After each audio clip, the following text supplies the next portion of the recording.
Oke. Assalamualaikum warahmatullahi wabarakatuh. Alhamdulillah wa syukurillah wa la haula wa la quwwata illa billah. Amma ba'du. Allahumma shalli wa sallim ala sayyidina Muhammadin wa ala Muhammad. Pada hari ini kita akan menjelaskan tentang hadis tentang iman. Ada beberapa tema-tema yang kita jelaskan melalui akun YouTube ini. Saya akan mencoba menjelaskan kepada mahasiswa sehingga hadis-hadis ini tidak salah dipahami oleh mahasiswa dan sekaligus pembelajaran untuk mahasiswa. Bismillahirrahmanirrahim. Tentang iman, hadatsana Abdul Yaman qala akhbarana Syuaib qala hadatsana Abu Zinad anil A'raj an Abi Hurairah radhiyallahu anhu anna Rasulullah sallallahu alaihi wasallam fa wallazi nafsi biyadihi la yu'minu ahadukum hatta akuna ahabbu ilaihi min waldi wa waldihi. Jadi supaya sekaligus beri harakat kepada mahasiswa yang membacanya, ada harakatnya yang saya bacakan tadi. Telah menceritakan kepada kami Abu Al-Yaman berkata Syuaib an Abu Zinad an A'raj Abu Hurairah berkata Rasulullah SAW bersabda, demi jiwa di tangannya tidaklah beriman seorang, sorry itu bukan berikan ya, tidaklah beriman seorang dari kalian sehingga aku lebih dicintainya daripada orang tuanya dan anaknya. Ini hadis menggambarkan bahwasanya kita bukan harus merupakan orang tua dan anaknya, tetapi cinta kita kepada orang tua dan anaknya harus didasari oleh cinta kita kepada Rasulullah, cinta kita kepada Allah. Kalau kita taat kepada Allah dan Rasulnya, insya Allah kita akan mentaati juga orang tua kita dan menghormati dan menyentuni anak kita, seperti itu maksudnya. Kemudian hadatsana Yaqub bin Ibrahim qala hadatsana Ibnu Ulayya an Abdul Aziz bin Suhaib an Anas an Nabi sallallahu alaihi wasallam. Hadatsana Adam qala hadatsana Syu'bah an Qatada an Anas qala Nabi sallallahu alaihi wasallam la yu'minu ahadukum hatta akuna habbu ilaihi mi walidihi wa walidihi wan nasi ajma'in. Telah menceritakan kepada kami Yaqub bin Ibrahim dari Ibnu Ulayya dari Abdul Aziz bin Syuhaib dari Anas, Nabi SAW menceritakan kepada Adam, Syu'bah dan Anas berkata Rasulullah SAW berkata, tidaklah beriman seorang dari kalian hingga aku lebih dicintainya daripada orang tuanya, anaknya dan seluruh manusia. Sama seperti itu penjelasannya, bahwasanya kita itu harus didasari oleh cinta kepada Nabi SAW sehingga kita bisa mencintai anak kita. Bahkan kalau seandainya kita beriman, maka wajib kita itu melebihkan cinta kita daripada orang tua kita, anak kita, manusia. Itu maksudnya adalah perintah-perintah yang diwajibkan kepada Nabi itu hukumnya wajib, karena itu sudah jamin tidak akan melanggar dari syariat. Tapi anak kita, orang tua kita, kalau cinta kalau kita cinta kepada mereka terlalu berlebihan, maka bisa jadi bukan berupa kemaslahatan kita mendapatkan, tapi justru kemudaratan. Misalnya kita cinta sekali sama anak kita,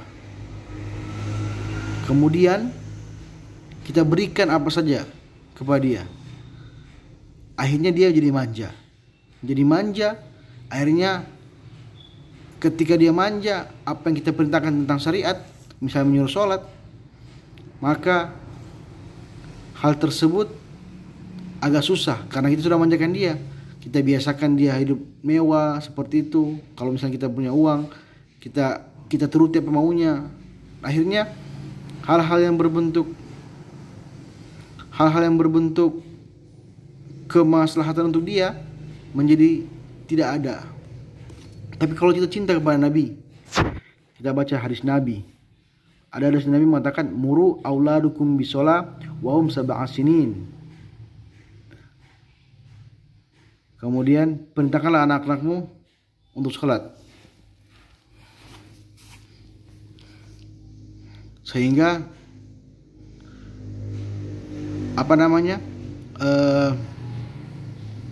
sehingga perintah tersebut kalau kita laksanakan, insya Allah meskipun bagi dia susah melaksanakan sholat karena masih kecil, Karena terbiasa, insya Allah besar akan terbawa sampai dewasa seperti itu. Itu maksudnya saya. Jadi kita beriman kepada Rasul dan Allah dan Rasulnya agar supaya kita mencintai orang tua kita, anak kita, dan semua manusia didasari oleh hukum-hukum dari Nabi SAW. Kemudian berikutnya, hadatsana Muhammad bin Musanna, qala hadatsana Abdul Wahhab Ats-Tsaqafi, qala hadatsana Ayyub an Abi Qilabah an Anas an Nabi sallallahu alaihi wasallam qala salasa min kunna fihi wajada lawa iman an yakuna Allah wa rasulahu ahabbu ilaihi mimma siwahuma wa yuhibbul mar'a la yujihu ila Allah wa an yakuna akrahu ay ya'uda fil kufri kama yakrahu ay yuzafa fin nar. Telah menceritakan kepada kami bla bla bla bla bla. Rasulullah SAW bersabda, ada 3 perkara yang apabila ada diri seorang ia akan mendapatkan manis iman. Dirikannya Allah dan Rasul lebih cintanya daripada dari keduanya. Jika mencintai seorang, dia tidak mencintainya kecuali Allah dan Rasulnya. Ia benci kepada kekufuran seperti dia benci kepada dilempar di neraka. Seperti inilah nikmatnya iman. Kalau kita mendapatkan cinta itu, otomatis kalau kita cinta kepada Allah dan Rasulnya, segala perintah Allah pasti kita anggap mudah. Sholat subuh pagi-pagi, kemudian membaca Al-Quran, itu akan terasa nikmat karena kita mencintai Allah dan Rasulnya. Tapi kalau kita tidak cinta kepada Allah dan Rasulnya, maka semua akan terasa berat. Karena semua terasa bahwasanya hal-hal tersebut berat dirasa. Sebagai contoh misalnya, kalau Anda mencintai seseorang, apapun yang dia suruh, pasti akan mudah Anda kerjakan. Pacar Anda, orang tua Anda, atau istri Anda, pasti akan mudah Anda kerjakan karena Anda mencintai dia. Tapi kalau Anda tidak cinta, maka dampaknya seperti itu. Anda akan malas mengerjakan apa yang diperintahkan, seperti itu. Oke, selanjutnya hadis tentang ilmu. Bismillahirrahmanirrahim. Hadatsana Imran bin Maisarah qala hadatsani Abdul Waharis an Abi Tayya an Anas qala Rasulullah sallallahu alaihi wasallam, inna min asyratis sa'ah ay yarfa'al ilmu wa yathbutul jahlu wa yashrabul khamr wa yadhharuz zina. Rasulullah bersabda, sesungguhnya di antara tanda-tanda kiamat adalah diangkatnya ilmu, merebaknya kebodohan, diminumnya khamar, secara praktik perzinahan dan secara terang-terangan. Ini maksudnya ialah diangkatnya ilmu itu tanda-tanda kiamat, meninggalnya para ulama. Merebaknya kebodohan, Anda bisa lihat kan beberapa hal, misalnya apalagi sekarang TikTok di mana-mana, Instagram di mana-mana, hal-hal yang bodoh itu merebak. Ini merupakan tanda-tanda kiamat di mana sudah menyebar tapi kita tidak sadari. Di minum khamar dan praktek perzinahan secara terang-terangan. Anda bisa lihat kan beberapa online tentang perzinahan, beberapa orang-orang yang menjual diri mereka, perempuan, secara online. Itu kan merupakan praktik perzinahan secara terang-terangan. Dengan aplikasi banyak begini, pasti gampang mudah. Itu kan merupakan tanda-tanda kiamat. Ini hadis Nabi, bukan bohong-bohongan. Seperti itu. Oke. Bismillahirrahmanirrahim. Berikutnya hadatsana Ismail qala hadatsani Malik an Ibnu Syihab an Aisyah bin Talha an Ubaidillah an Abdullah bin Amr bin As anna Rasulullah sallallahu alaihi wasallam waqafa fi hajjatil wada bi Mina lin-nasi yas'alunahu faja'ahu rajulun faqala lam ash'ur fa halaqtu qabla an azbaha faqala azbaha wala haraja faja'a aharu faqala lam ash'ur fanahartu qabla an armiya qala irma la waraja fasama su'ilan nabi sallallahu alaihi wasallam an syai'in qadama wala ahara illa qala af'alu wala haraja. Rasulullah SAW bersabda, langsung aja ke matanya, berdiri di Mina pada haji wada, kemudian memberi kesempatan kepada manusia bertanya.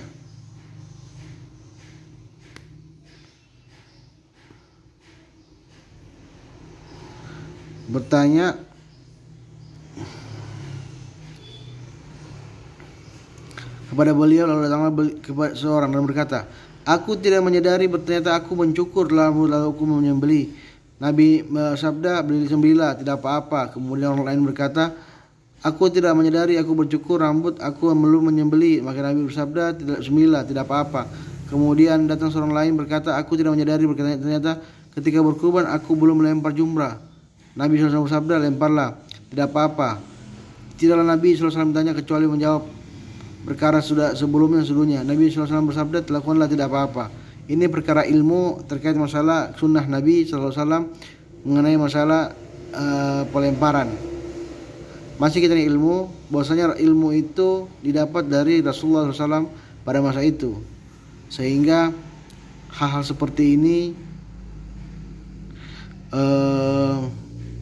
hubungannya yaitu ilmu yang didapat dari Rasulullah lebih mudah para sahabat mendapatkannya. Ketika Rasulullah meninggal, maka ilmu tersebut akan berbeda-beda penafsirannya karena tergantung dari Nabi SAW, tergantung dari pemahaman hadis Nabi. Tapi alhamdulillah dengan hadis ini menggambarkan bahwasanya kalau seandainya kita lupa, ini masalah haji ya, kalau kita bercukur lupa terhadap penyembelihan, maka sembelihlah, tidak apa-apa. Karena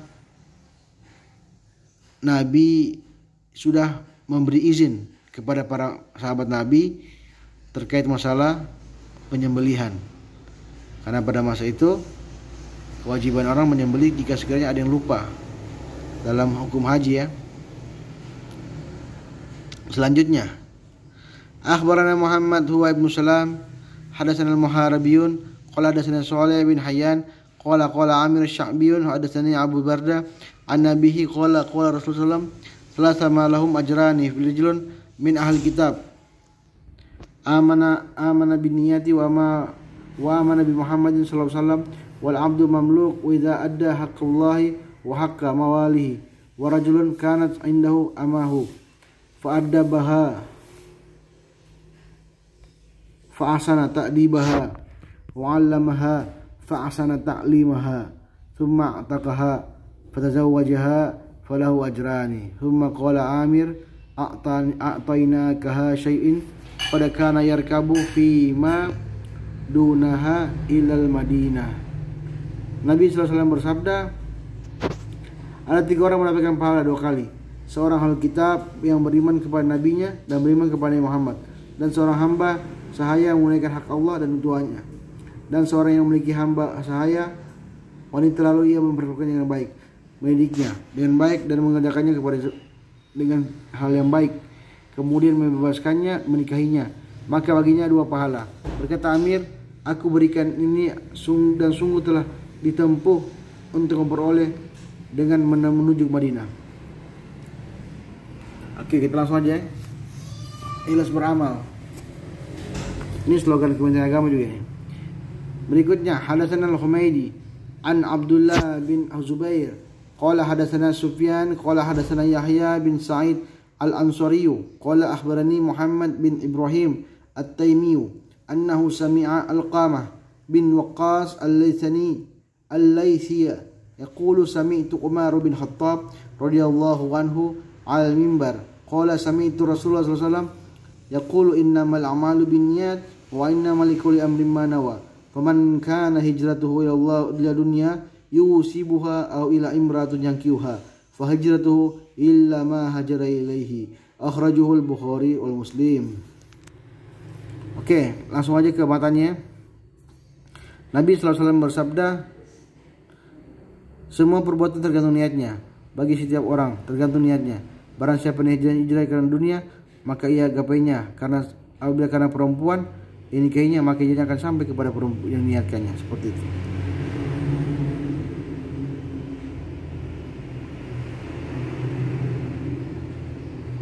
Menjauhi perbuatan riya. Bismillahirrahmanirrahim. Jadi sebelum saya lanjut, ini penting sekali ya. Niat seseorang itu, apa yang kita niatkan pasti akan tercapai. Bagaimanapun kita niatkan, misalnya kita akan niat untuk mencapai sesuatu, kalau niatnya karena Allah Ta'ala, maka akan tercapai. Apa bukti niatnya karena Allah? Kita melibatkan Allah, dalam lafaz tafsir dijelaskan tafsir Bismillahirrahmanirrahim menunjukkan bahwasanya kita melibatkan Allah Subhanahu wa taala dalam setiap perbuatan kita. Karena hal itu bagi manusia itu merupakan terlibatnya Allah. Ahli tafsir mengatakan penggunaan kata bismillah itu menunjukkan bahwa kita berniat baik kepada sesuatu yang kita kerjakan. Jika Anda belajar, maka beri bismillah. Pasti akan sampai kepada niat Anda, yaitu mendapatkan ilmu pengetahuan seperti itu. Jadi semua perbuatan tergantung niatnya. Saya tidak banyak lebar seperti itu. Pokoknya hal yang berhubungan dengan niat pasti Allah akan sampaikan. Meskipun itu bertahun-tahun, berbulan-bulan, pasti Allah akan sampaikan dengan tujuan yang baik, dengan melibatkan Allah Subhanahu wa taala. Selanjutnya, oke, yang terakhir ya.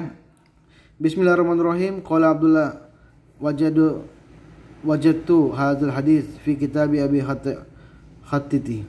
Hadatsana Ishaq bin Isa, hadatsana Abdurrahman bin Abi Zinad an Imran bin Abi Imran bin Amr an Asim bin Umar bin Qatada an Mahmud bin Labid qala Rasulullah sallallahu alaihi wasallam inna akhwafa ma akhafu alaikum syirku asghar qala ya Rasulullah wa ma syirku al-asghar qala riya inna Allah tabaraka wa ta'ala yaqulu yawmal tujaza al-ibad fi a'malihim izhabu ila alladhina kuntum tura'una bi a'malikum fid dunya fanzur hal tajiduna innahum jazaa.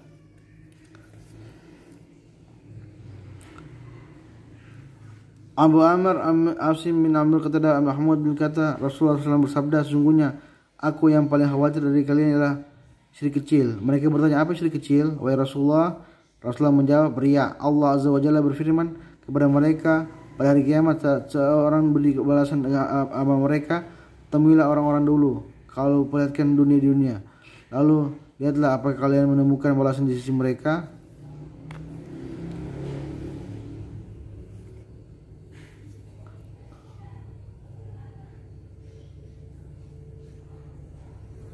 Ini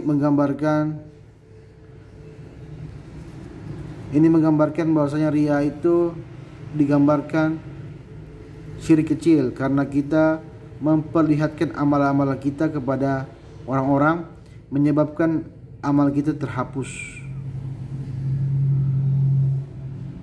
Kalau orang bilang para ulama mengatakan ada ain. Kalau kita pamer sesuatu kita kena ain. Maksudnya ain itu ialah kita menjadi orang yang dicibir, atau ibaratnya orang yang dibilang merubah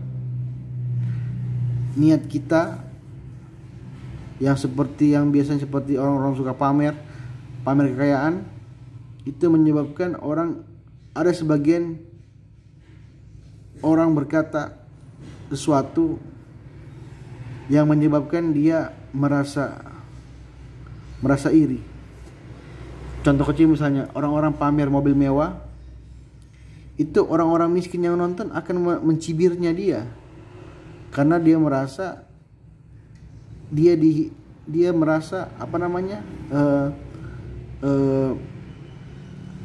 tertindas dan merasa ada ketidakadilan.